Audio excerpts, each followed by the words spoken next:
8h15, bienvenue à bord si vous nous rejoignez, c'est le cas de le dire, avec un joli cadeau. Rien que pour vos yeux, on va vous offrir des images de l'océan Pacifique que sillonne actuellement notre aventurier des mers, Éric Loiseau. Il est à bord, vous le savez, du catamaran de Race for Water pour parler pollution, sensibiliser les populations aux problèmes de pollution des océans. Et il vient juste de quitter la magnifique île que l'on aperçoit derrière moi de Moorea ce matin en face de Tahiti et pour nous parler d'énergie.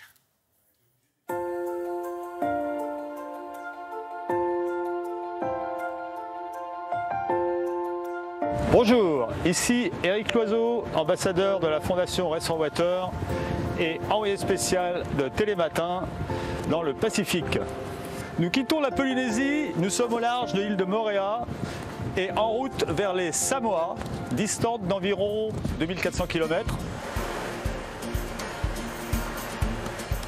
Même si le solaire reste notre moyen principal de production d'énergie, avec ses 500 m² de panneaux répartis sur les ponts, nous allons vous montrer que nous disposons de moyens très malins et écologiques pour alimenter notre propulsion.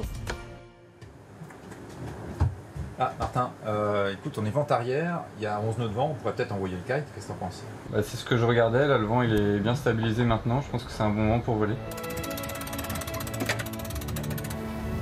Tu relâches.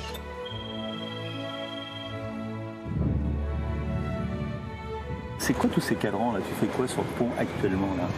En fait ce sont les ordinateurs et les logiciels qui me permettent de suivre l'évolution du kite. Et donc cette espèce de timbre-poste, parce que vu d'ici, il fait vraiment tout petit. Bon, il fait 40 m² celui-là. Il fait 40 m². Qu'est-ce qu'il nous apporte en termes de performance sur le bateau? En fait il nous permet d'augmenter notre vitesse. En ce moment on double même quasiment notre vitesse. Parce qu'en fait c'est lui qui tracte le bateau. Donc nos moteurs électriques ne consomment pas d'énergie. Ah, donc ça veut dire que c'est un vrai progrès dans la transition énergétique, parce qu'on peut imaginer que des cargos puissent être tractés par des kites et que les vents sont favorables. Tout est possible, c'est une histoire d'échelle après.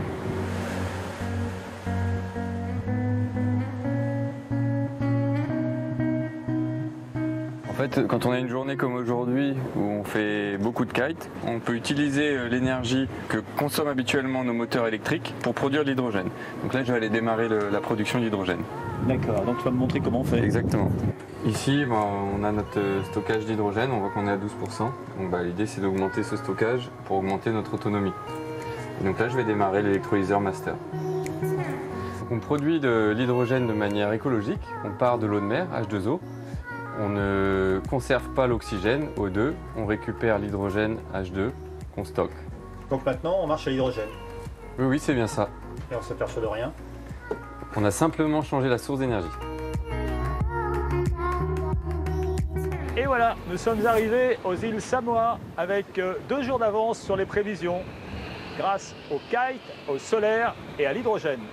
Maintenant, nous allons vivre une semaine d'escale et de rencontres avant de reprendre la mer pour les îles Tonga. Et tout ça est bien sûr dans le livre de bord d'Éric Loiseau que nous continuerons de feuilleter dans les jours et semaines à venir.